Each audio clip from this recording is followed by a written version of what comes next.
Hello everyone, welcome to Bajirao IAS Academy daily newspaper analysis. Today is 12th August 2024, and we have a few important articles, and these are very important articles. So, one by one, we'll try to discuss and understand all these important articles.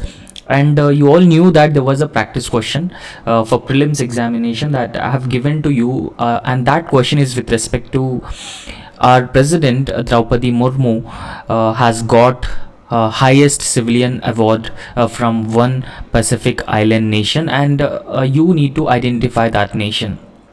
Right, the correct answer for this question is Fiji. Right, so Fiji is the correct answer for this particular question, because Fiji recently awarded its highest civilian award to our president Shri Draupadi Murmu.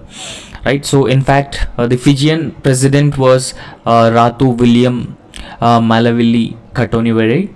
So he conferred this highest civilian award, that is Companion of the Order award, right?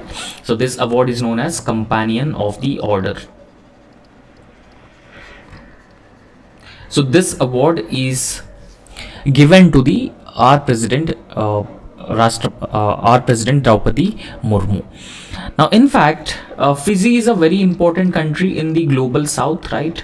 So India very often calls itself as the leader of the global south, and it is a Pacific Island nation. And Pacific Island nation, in terms of strategic importance and in terms of the cultural ties that we have with those countries, because during the colonial times there are a lot of people who migrated from India to these Pacific Island nations to work as a plantation laborers in those respective countries. And we can say that there are a lot of Indian origin people living in these Pacific Island nations. And security is a new dimension that has been gaining a lot of importance in Fiji, and India has also working very closely, because you all knew about the concept of Indo-Pacific, and India's crucial role as an important player in the Indo-Pacific region. So because of that reason, it is very important that India should regularly engage with all the Pacific Island nations, particularly at the backdrop that Chinese influence and dominance has been increasing a lot in the Indo-Pacific region. And that's why in order to further increase India's relations, close ties with all these Pacific Island nations, Rashtrapati President Draupadi Murmu went on to a visit of all these countries, including New Zealand also on her visit. So she also visited New Zealand after Fiji, but Fiji has awarded the Companion of the Order of Fiji award to President. Right. So I hope you knew about that. And so today also we have another prelims based practice question. So that question is: recently an interim government was formed in Bangladesh, and who among the following will head this interim government? Bangladesh is very often in news, and there's an instability that prevails in Bangladesh after Bangladesh the former prime minister fled the country, and she is now in India.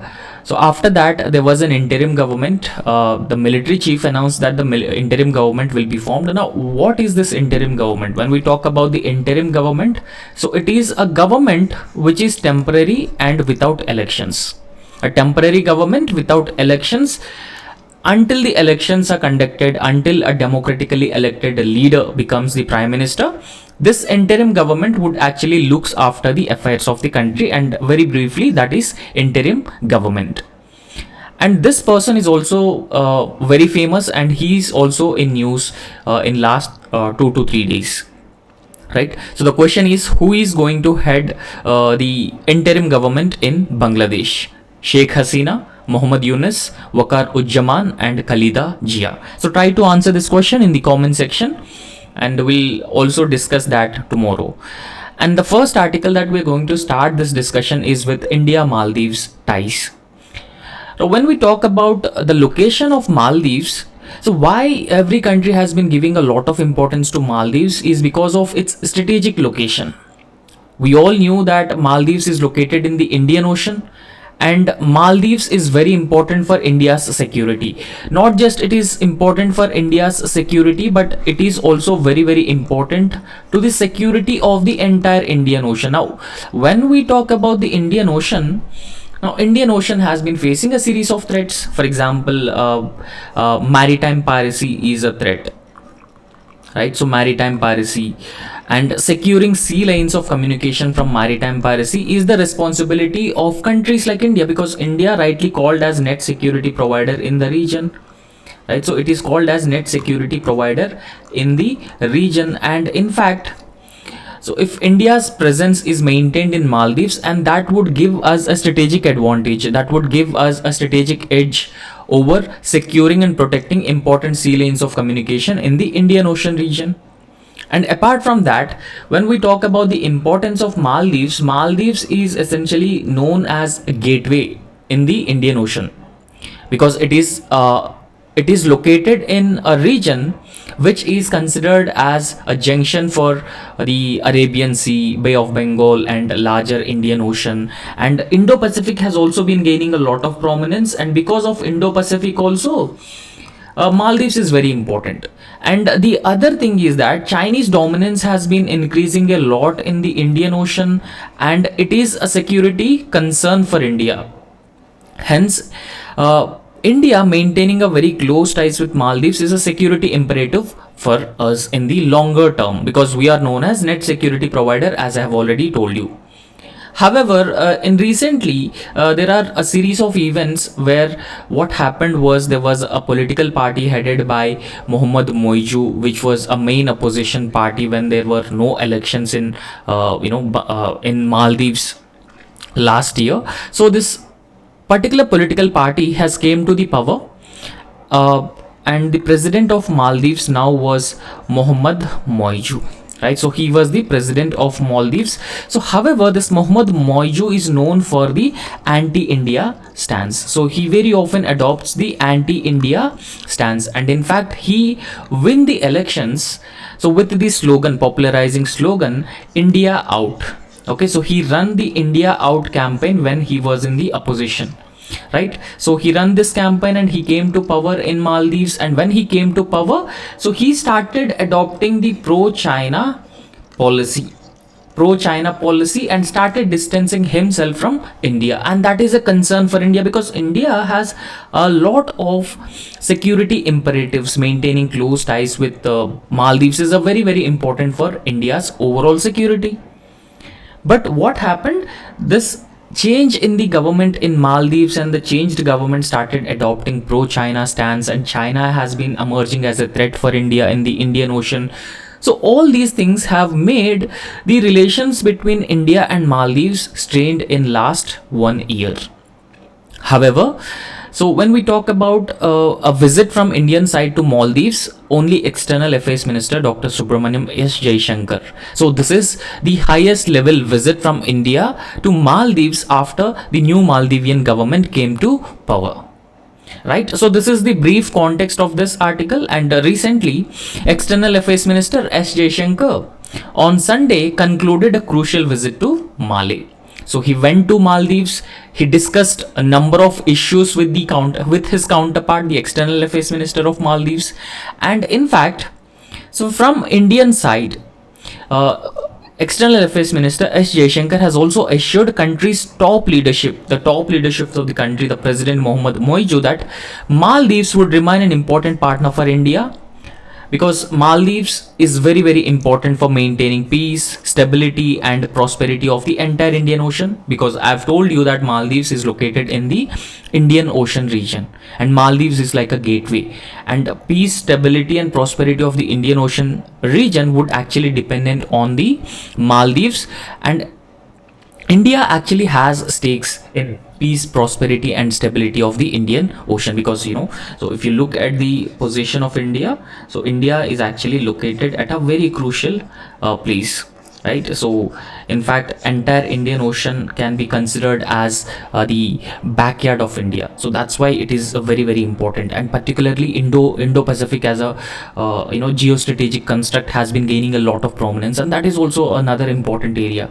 So overall, this visit is a 3-day visit of External Affairs Minister S. Jaishankar, and in fact, we can say that, as I've already told you, that this is the first high-level, visit from Indian side to meet Maldives after the change in the government, and the changed government adopted the anti-India stance, because the ministers from the changed government in Maldives have also made some derogatory remarks against Indians and the Indian Prime Minister. And he was also known as, Mohammad Moiju is known as the pro-China leader, and he assumed office in the year 2023 November.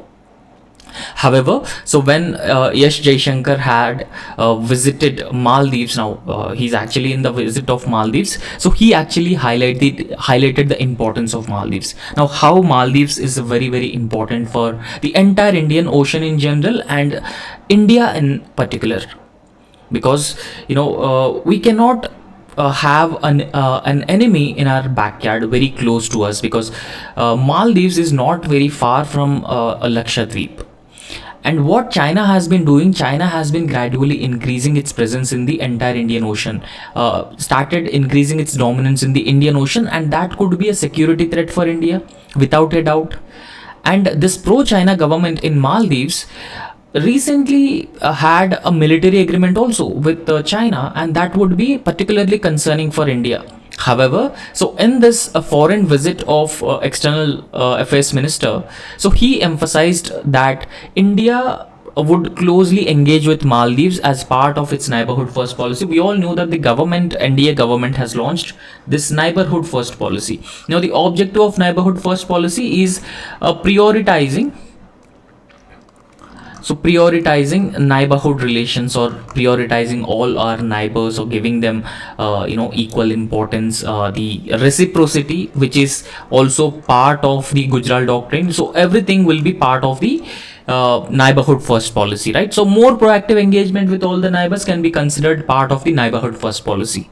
And in fact, India has also launched another policy called Sagar, Security and Growth for All in the region. Now, this policy is in line with a peace, stability, and prosperity of the entire Indian Ocean, right? So peace, stability, and prosperity of the entire Indian Ocean. So as I have already told you, India is rightly called as net security provider. So because of that reason, it is very important for India to launch such programs and such initiatives, and closely work with all littoral states of the Indian Ocean region. Now, apart from the Sagar in the Indian Ocean region, so India has also leading several other organizations, right? So for example, Indian Ocean Rim Association, right? So Indian Ocean Rim Association and Indian Ocean Naval Symposium. So all these things that India has launched to work very very closely with all the Indian Ocean region. But remember one thing, that India is not part of the Indian Ocean Commission. So several island countries in the western Indian Ocean are part of Indian Ocean Commission, but India is not a member of it. And in fact, External Affairs Minister S. Jaishankar has also assured his Maldivian counterpart and the leader of the Maldives that Maldives would always remain an important partner for India for maintaining peace, stability, and prosperity of the entire Indo-Pacific region. And in fact, so both countries are strongly committed, and both countries are strongly determined to further strengthen their multi-dimensional bilateral relationship and deepening their close people-to-people ties. We can say that both India and Maldives have been enjoying close people-to-people ties.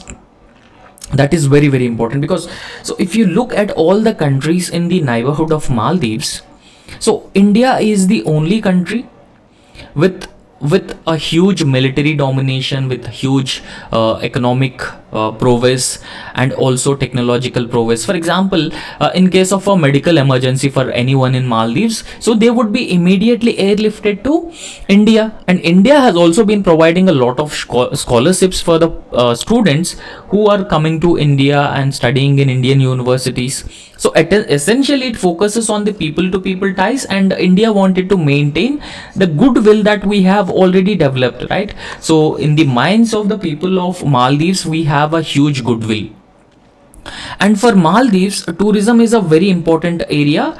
So Maldives wanted to attract more and more Indian tourists. However, Maldivian tourism has recently hit by the Indians decided not to visit Maldives because of their derogatory remarks on Indian people and also the Prime Minister Narendra Modi, right? So as I have already told you, as we have already discussed, that the relations between India and Maldives recently have come, recently they have experienced a severe strain, as Mohammad Moiju and his political party formed a government in Maldives last year, because within few hours after his oath, Mohammad Moiju ordered the Indian government and Indian military in Maldives, which has been providing security, which has been providing security for Maldives. So he immediately ordered or demanded the withdrawal of Indian military personnel.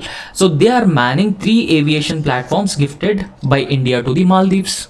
Okay, so in fact, India had gifted different aviation platforms and Dornier aircrafts, because they will help in further strengthening and maintaining the security of Maldives.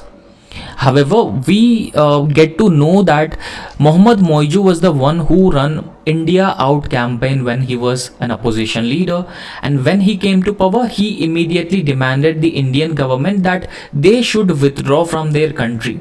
The military should be withdrawn from their country.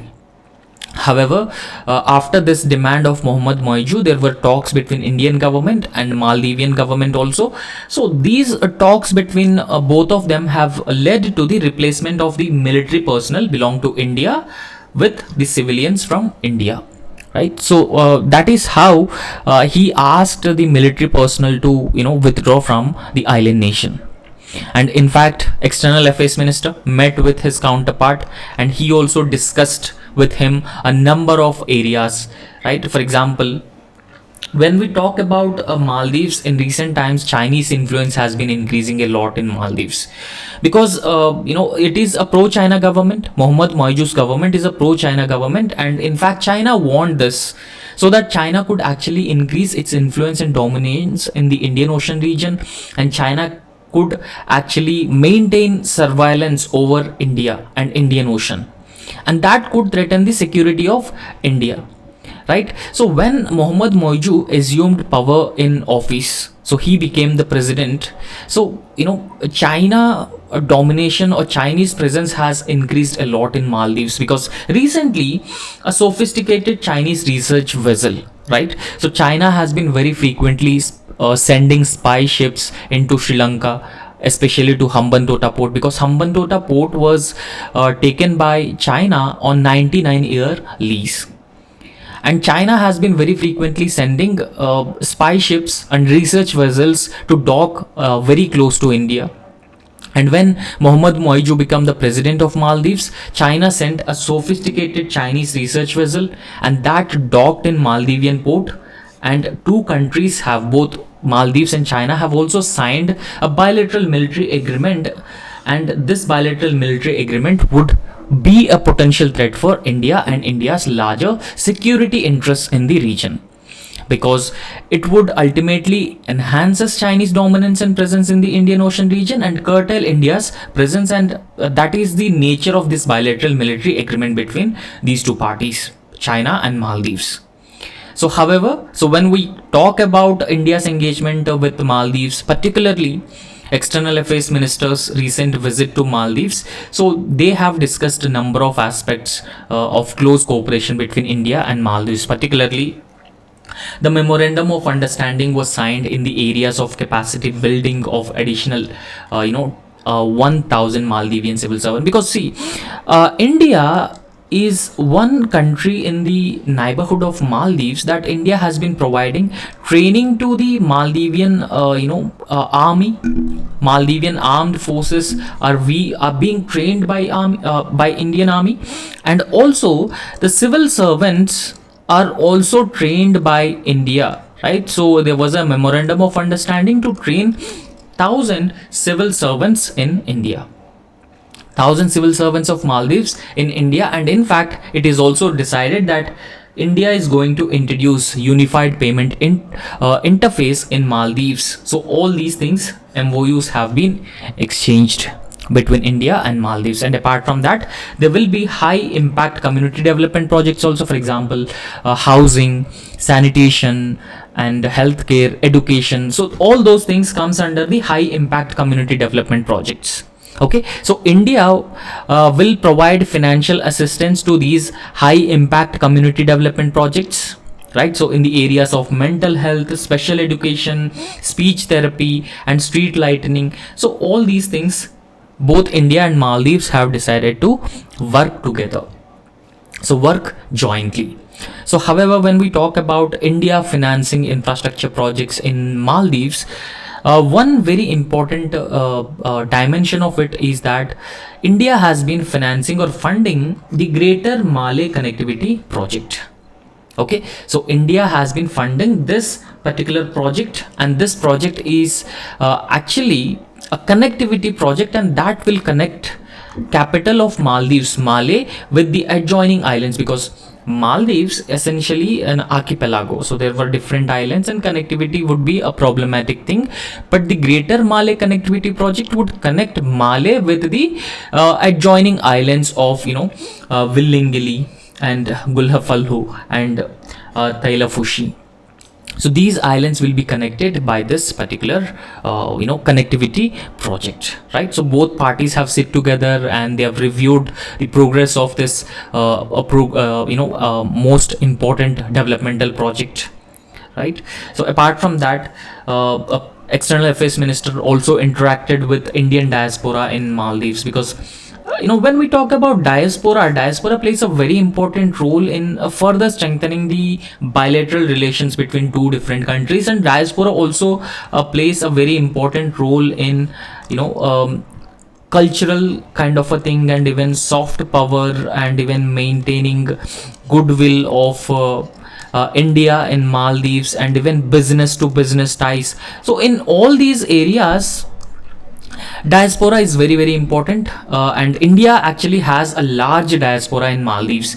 And when External Affairs Minister had visited this Maldives, and he also interacted with the diaspora, and he also appreciated their contribution in India Maldives relations in a wide variety of areas. There were different areas, of course, and diaspora actually contribute further strengthening the relations between these two countries.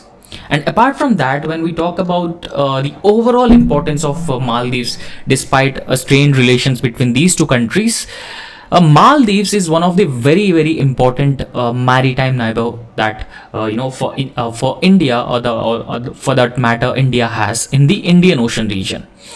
So we cannot afford Maldives going very close to China, because we consider China as a rival, and China would potentially challenge India's domination in the region. And China also wanted to contain India within the Indian Ocean region, and so that would be a threat for us. And as of now, because of the pro-China government in Maldives, Maldives has been going very very close to China. And in this context, so it is very important for our foreign policy makers to devise a strategy which makes Maldives maintains its close and friendly ties with India, because Maldives is a very important maritime neighbor for India in the Indian Ocean region, right? So especially with respect to defense, security, maritime cooperation, maritime security, maritime surveillance, drug trafficking, terrorism, anti-piracy operations, humanitarian assistance and disaster relief, and even success of this India's Sagar mission. So all these depends on India's successful cooperation and successful engagement with the Maldives, right? So we wanted to build very close and friendly ties with Maldives. However,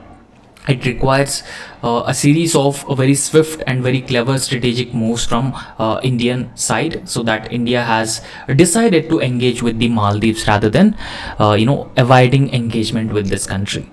And the next article, it is also very important article. This is with respect to the climate resilient crop varieties that are being released.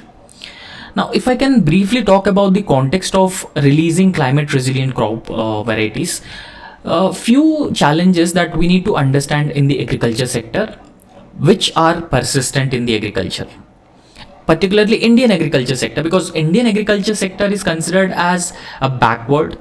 It lacks modernization, and productivity is comparatively lesser when we compare it with countries like Vietnam and China. Productivity is very less, farmers incomes are very poor, and there is also a disguised unemployment. Productivity is very low, even labor productivity is also very less in agriculture sector.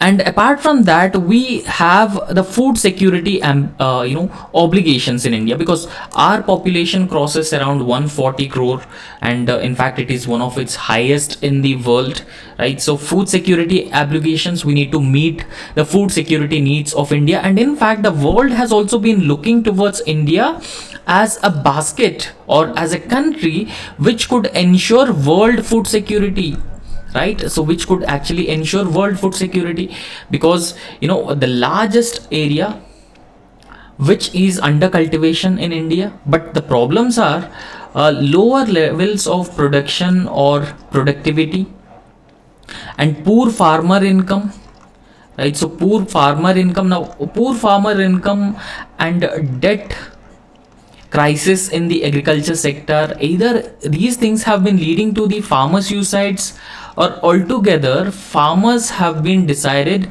to stop doing agriculture and they started migrating to the urban areas to settle themselves as construction workers. So if farmers stop doing agriculture, so how can we ensure food security, right? So it is very important that we need to convince our farming community to do agriculture. However, they can practice agriculture if agriculture remains profitable. But the problem is that in India, agriculture is not that much profitable. And another important data that we need to understand is in India, 84.2% of the farmers, total farmers, are small and marginal farmers with a very less land holdings. Right, so all these things have been plaguing the farmers, the agriculture sector as a whole. And apart from that, this a monsoon, primarily it is a rain fed agriculture. Most dominant form of agriculture in India is rain fed agriculture.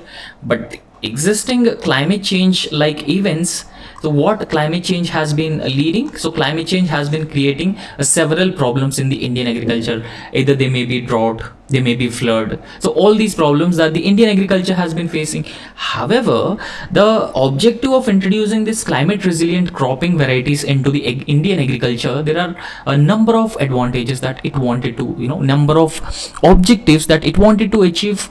For example, imagine that due to climate change, sea levels have been increasing, and sea level increase would lead to the submergence of the coastal areas, and coastal areas would be inundated with the saline water, or salinity of the soils have been increasing because of the poor irrigation methods adopted by the farmers, right? So there are certain varieties of crops, either it would be wheat or pulses or any other crop varieties or plant varieties, so they could be resistant to the, or resilient to the salt tolerance, right? So they could actually tolerate excessive salt in the land, and they could produce the same productivity like before, right? So this could actually benefit the farmers, and this is also part of the adaptation and mitigation within the agriculture sector, right? So that's why the Indian Agriculture Research Institute, along with working with a number of other agricultural universities across the country, has been releasing number of these climate resilient crops, so that they could actually resilient to the negative aspects of the climate. Okay, so this is the context, this is a very brief context, and then we'll proceed on to the this article about this. So Prime Minister Narendra Modi yesterday launched around 109 high yielding, right? So the yield would be very high in these varieties.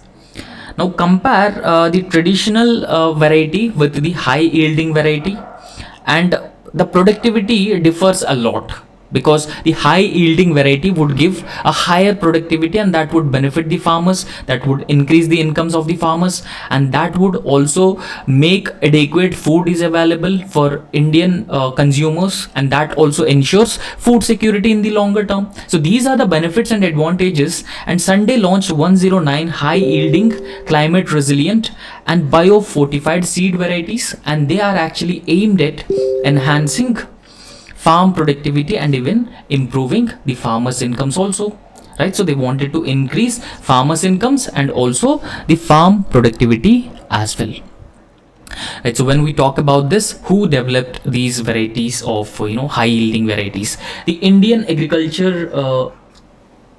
Council of Agriculture Research, so it is also known as ICAR, right? So it is also known as ICAR. So it has developed these high yielding varieties, and along with the state agricultural universities, right? So in fact, these varieties include a number of different crops. For example, it includes cereals, it includes millets, forage crops, oil seeds, pulses, sugarcane, cotton, fiber crops, so everything. Because see, it is when we talk about food security, it is not just about the wheat and rice.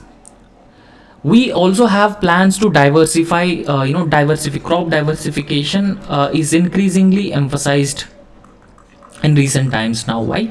So because monocropping will harm the land, will harm the ecosystem, will lead to the declining productivity over a period of time. So therefore we cannot afford monocropping for a sustained periods of time.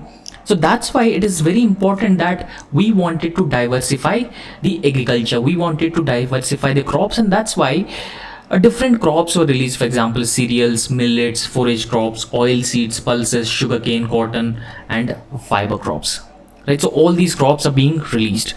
For horticulture also, there were different crops were released by the Prime Minister. However, one very important a variety of wheat that is released by Prime Minister Narendra Modi is durum wheat variety. Now as of now, we knew that wheat is heat sensitive crop, right? So it is heat sensitive crop, and it is only rabi crop, right? So we all know about this. This is rabi crop and wheat sensitive crop, and it can only be produced in certain parts of North India only.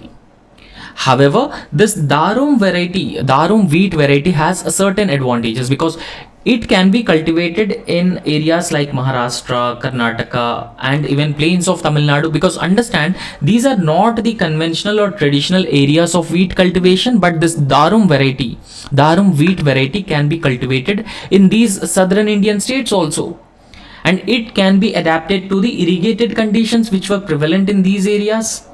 And in fact, the average grain yield of this durum wheat variety would be around 30.2 quintals per hectare, so one of its highest.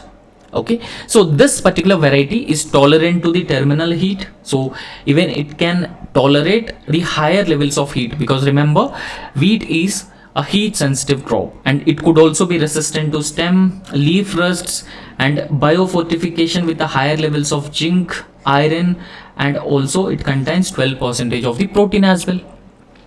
Now what is biofortification of food? So there are two different types of fortification. One is traditional method of fortification. Now what is this fortification? When we talk about fortification, so it is essentially the minerals, nutrients and minerals are being added to the food artificially.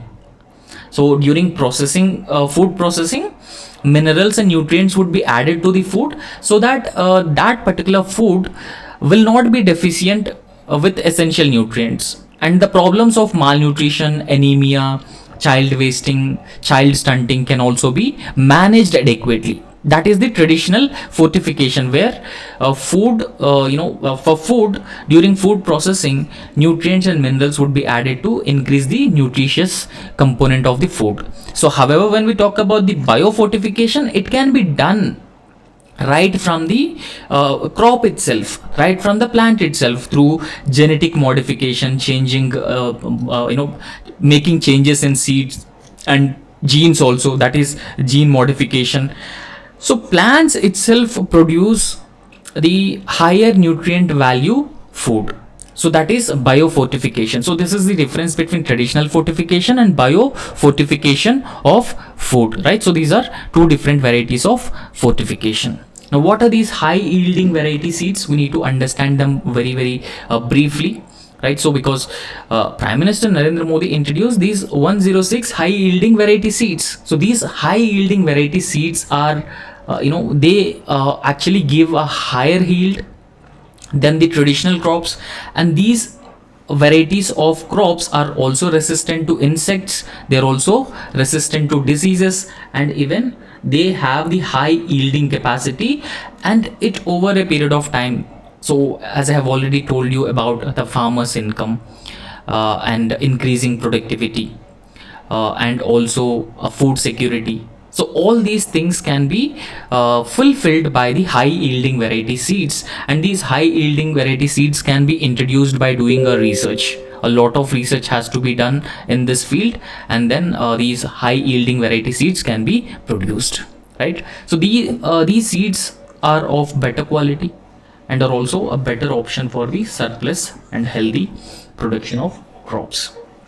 Okay, so in fact the high yielding variety of seeds they played a very important role during the green revolution of India. Okay, so when a green revolution as a method that was introduced in India during 1960s, to essentially at that point of time we have faced a food scarcity. Okay, so we faced food scarcity, and in order to overcome the problem or the challenge of food scarcity, so we started a green revolution, and in this green revolution high yielding variety seeds played a very important role. However, we need to briefly understand the advantages of high yielding varieties. What are the advantages and why there is a need for such a high yielding varieties? Right, so they usually have certain characteristics. For example, they improve yield of the crop, they improve production and productivity of the crop. For example, so if you look at the wheat in India and China has a higher yield compared to Indian varieties. So if we introduce such impactful high yield varieties, so we can also substantially increase yield. And most of the high yield crops are dwarf, and hence their plants are stronger and can be able to withstand the strong winds, because whenever there were cyclones, because India is prone to cyclones and the frequency and intensity of cyclones has been increasing enormously.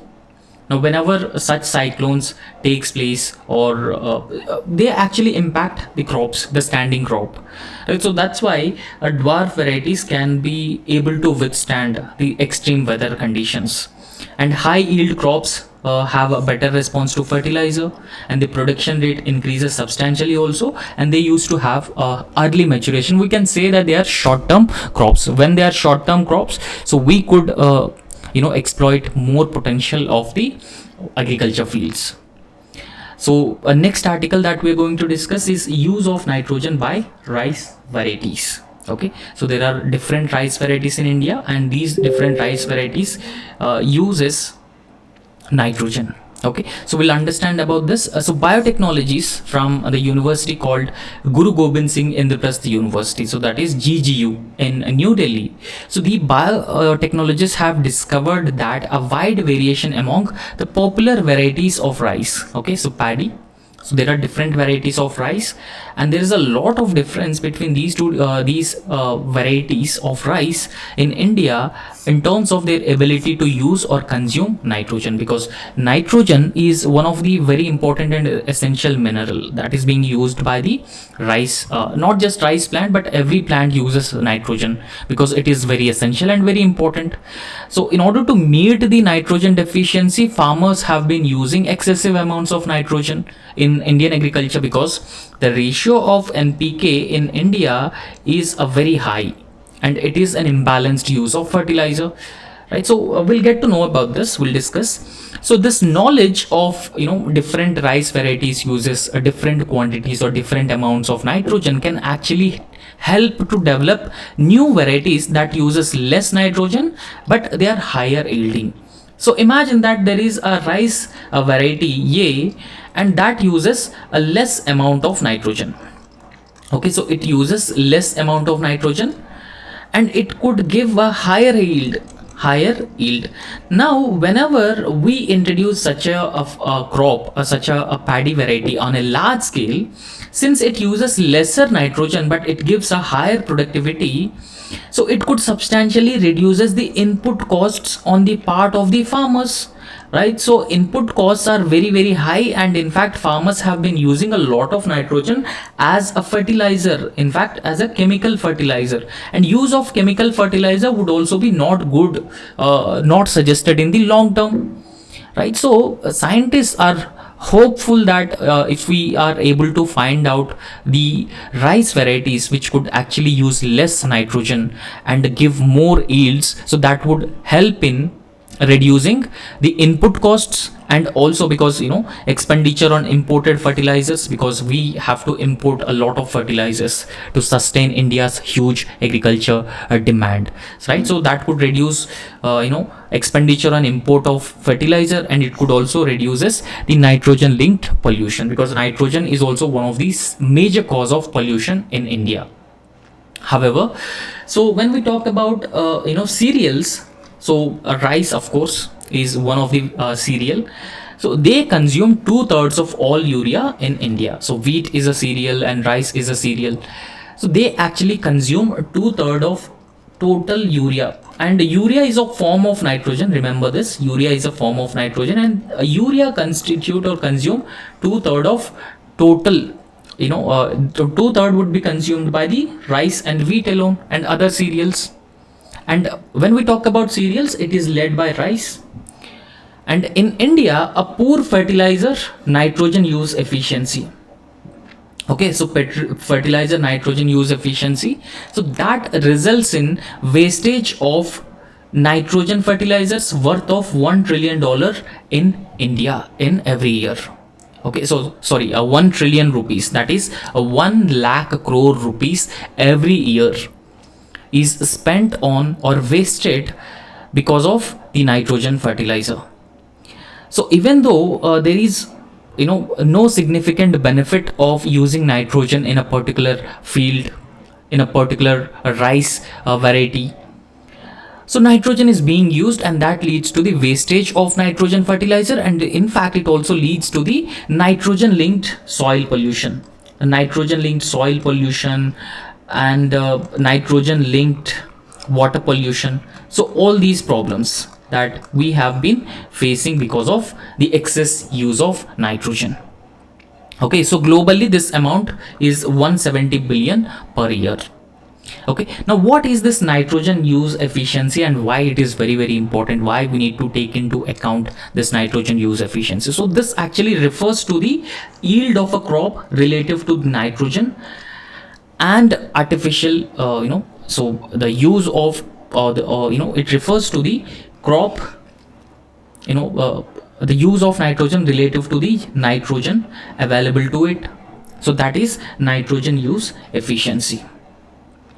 And when we talk about this, so nitrogen fertilizers are the main source of nitrous oxide, right? So they release pollutants such as nitrous oxide. They also release pollutants like ammonium pollution. So they are one of the most severe forms of pollution, and they are contributing to the greenhouse gases emissions and climate change and global warming, right? So they are contaminating air, and they are also contaminating water, and they are also affecting the human health, biodiversity and climate change. So therefore, because of a huge concern that is being associated with the excessive use of nitrogen, so of course it is a concern, it is a major concern for us. However, the focus of the Indian agriculture as of now, or a long been, so it is solely increase the yield. So we just wanted to increase the yield, and that is the long term focus of the Indian agriculture. Apart from focusing on different areas of research, Indian agriculture solely focus on this particular area, and with this particular area we cannot achieve any significant benefit or advantages. However, during the Green Revolution, it was important that we have faced food scarcity, and immediate need is that we need to achieve food security, right? So food scarcity, and we have dependent on other countries for our food need, right? And we need to ensure food security for our country. So therefore, during the green revolution times, it is very important that we need to increase the yield, but this time it is not the case. Okay, so this time we need to look after the uses of synthetic fertilizer, wastage of the fertilizer, and that causing the environmental pollution, water pollution, air pollution, and increased uses of pesticides, and how this pesticide usage leads to harms to the existing ecosystem. So all these things have to be understood. In the Indian agriculture, we should not just focus on the increasing yield, because that is actually part of the sustainable agriculture, and that makes Indian agriculture more and more resilient to the changing climate. However, India actually has tens and thousands of rice varieties. There is no doubt about that. We have a huge or many number of rice varieties, but only few rice varieties are being focused or being studied in Indian universities, Indian agricultural colleges.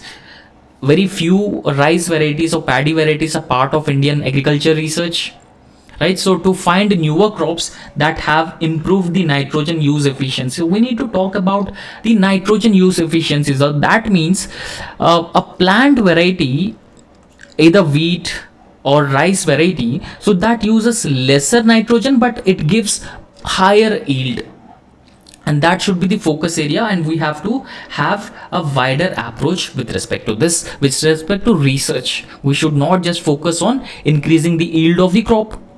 Okay, so when we talk about the nitrogen use efficiency, so far some improvements were made with respect to this. Some research has been also already undertaken, particularly to improve fertilizer formulations and legume based crop rotations and crop management practices. In these areas, some research has been done. However, it was now became necessary to lay a more stress on improving the crop using biotechnology. Okay, so biotechnology has to be used increasingly. However, when we talk about India's agricultural contribution or India's overall contribution to the nitrous oxide, which is a potential greenhouse gas, now India is the second largest source of nitrous oxide in the world, and nitrous oxide is a potential greenhouse gas, and this nitrous oxide actually increases or heats up the atmosphere far more than the carbon dioxide, and that is a cause of concern for us, right? So in fact, nearly 11% of such global man-made emissions in 2020 were actually from India. Okay, so India is also one of the largest emitter and largest contributor of the greenhouse gases, and agriculture sector is one such sector, because we have a large number of area under irrigation and under agriculture, and we also have a large number of population who are dependent on agriculture sector. Okay, so in fact 16%, China tops with the 16% of the global man-made emissions, followed by India. The major source of these man-made emissions is fertilizer usage, especially the nitrogen-based fertilizer usage, which has been contributing to the release of nitrous oxide. And Indian agriculture also releases methane. It is also one of the potential greenhouse gases, and this is the data that is being released by the Global Assessment of Nitrous Oxide Emissions that was conducted in June. Okay, so this is nitrogen use efficiency and conducting research on new varieties of rice. Next important article is discuss about the vulnerability of India to earthquake related hazards and give some examples including the salient features of major disasters which are being caused by earthquakes in different parts of India during the last 3 decades. And remember, so this question is very important for your general studies paper 1, geography section, and also general studies paper 3 section, especially disaster management. There's a probability that this question may be asked in paper 1 and paper 3 as well. This is with respect to earthquake, because earthquake as a disaster, the causes and the consequences, everything was a part of your syllabus in the general studies paper 1 and general studies paper 3 also. This was a previous year question that was asked by UPSC. What is the approach for this question? So first of all, you have to briefly define what is earthquake. right? So you just briefly write, so what is an earthquake, and then discuss the vulnerability of India to the earthquakes and earthquake related hazards, and mention some salient features of major disasters which are being caused by earthquakes across India, and write some ways to mitigate and develop resilience to earthquake, right? So when we talk about this, now as I've already told you, you just briefly define earthquake. So earthquake actually refers to the a sudden shaking of the earth's surface. Okay, so this is a brief and a very specific definition. It is a sudden shaking of the earth's surface, and it actually covers a wide variety of aspects, because it can be associated with earthquake, so that can impact people's daily lives. So you can simply define this. So these hazards, earthquake hazards, actually include ground shaking, surface rupture, landslides, liquefaction, tectonic deformation, tsunamis, among others. So these are all the major causes of the earthquakes across the world.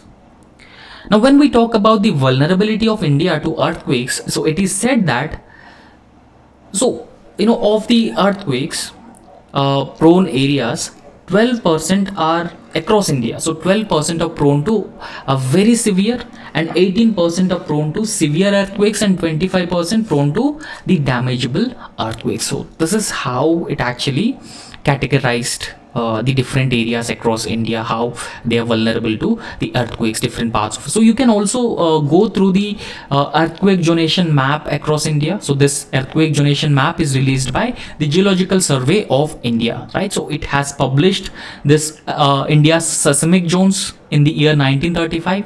Okay, so it is also known as a color coded earthquake vulnerability map with different degrees of seismic activity. Okay, now apart from that, the economic cost of these earthquakes is Latur, Bhuj, Sikkim earthquakes, and the loss percentage would be respectively 0.13%, 1%, and 0.13%. Of course, it would have a certain impact, economic impact, the social impact, migration of the people, right? So refugee crisis, people losing their near and dear ones whenever earthquake takes place, and a huge economic impact because infrastructure losses, damages to the existing infrastructure. The government has to build the infrastructure from the scratch. So all these problems that the people would face whenever there will be a earthquake like a thing. So Himalayan regions, particularly Himalayas, all the Himalayas, Andaman and Nicobar Islands, Himachal, and northeast India is highly prone to these earthquakes. Okay, so in fact India is located in a seismically active region with several tectonic plates, so they are converging in the region. The country is actually divided into 4 seismic zones, right? So it actually divided into 4 seismic zones. So almost northern and northeastern regions fall under zone 4 and zone 5, which is considered as highly active seismic zone. Okay, so after that, in Latur 1993 there was a serious earthquake. So it took place in Maharashtra, and in fact it was a 6.2 magnitude earthquake, and a 6.2 magnitude earthquake, but its focus area, so its focus area is actually a very shallow, right? So the earthquake origin is relatively a very shallow depth, and that has resulted in a significant surface damage. However, we not yet known exact reasons or exact causes for the Latur earthquake, so it remains debatable. So due to the absence of plate boundaries in the region, because in Maharashtra region you hardly find any plate boundaries over there. Indian plate colliding with the Eurasian plate. Yes, of course, there is a high chance of earthquakes taking place in that region across Himalayas, the northern and northeastern and northwestern parts of India, right? So a Chamoli earthquake in the year 1999, Uttarakhand. Okay, so it was actually caused by a thrust fault in Uttarakhand, and this earthquake has actually led to worst landslides in entire Uttarakhand.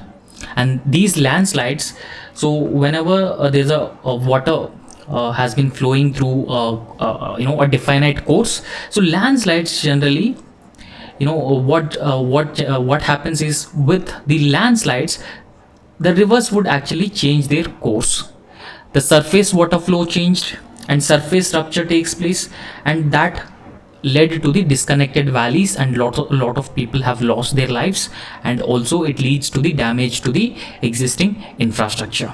And another very worst earthquake in India's history is Bhuj earthquake in Gujarat 2001. So it is also associated with an unknown reactivated fault in that Gujarat region. And in fact, this earthquake has particularly caused a significant loss of life and property due to the careless construction practices that have taken place, because construction standards are also important. If you look at a country like Japan, despite being highly vulnerable to earthquake, so whenever 7.5 magnitude earthquakes takes place in a country like India or Nepal, there will be a high a loss of life, loss, damage to the infrastructure.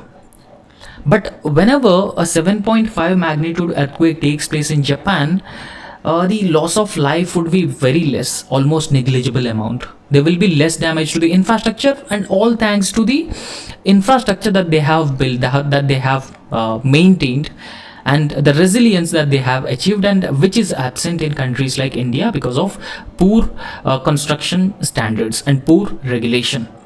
And in 2004 also we have experienced a tsunami that is known as Indian Ocean tsunami, and it has also claimed lives of the people across Indian coast. So it was actually triggered by the underwater seismic activity, and that catastrophe has generated massive waves that inundated coastal areas, islands, and it also caused long-term changes as well. In Kashmir 2005 there was a worst earthquake with a magnitude of 7.6 that is caused by a severe upthrust of the Indian plate against the Eurasian plate, and multiple aftershocks. Even after this earthquake, 7.5 magnitude earthquake, there are a number of aftershocks, and infrastructure damages, loss of lives, and communications were severely disrupted during this earthquake, right? So however, when we talk about the consequences of the earthquake, so we need to undertake we need to achieve resilience, right? So resilience is very important, and resilient infrastructure should be the area of focus, right? And highly prone to earthquake areas have to be identified. A disaster vulnerability map can be created, and this disaster vulnerability map and construction has to be regulated, and standards have to be maintained in these highly vulnerable areas, and capacity building of local people, increasing awareness, educating people in the disaster prone areas, especially earthquake prone areas, NDRF personal capacity building, and quick deployment of the NDRF in case of an earthquake to minimize the loss of lives. And we could also ensure that this Sendai Framework Convention and Hugo Framework Convention have to be put in place, or they have to be implemented in India on a large scale to achieve the disaster risk reduction in India, right? So that's all in this lecture, and thank you so much. So if you like our work, please subscribe our YouTube channel and also hit the like button. Thank you.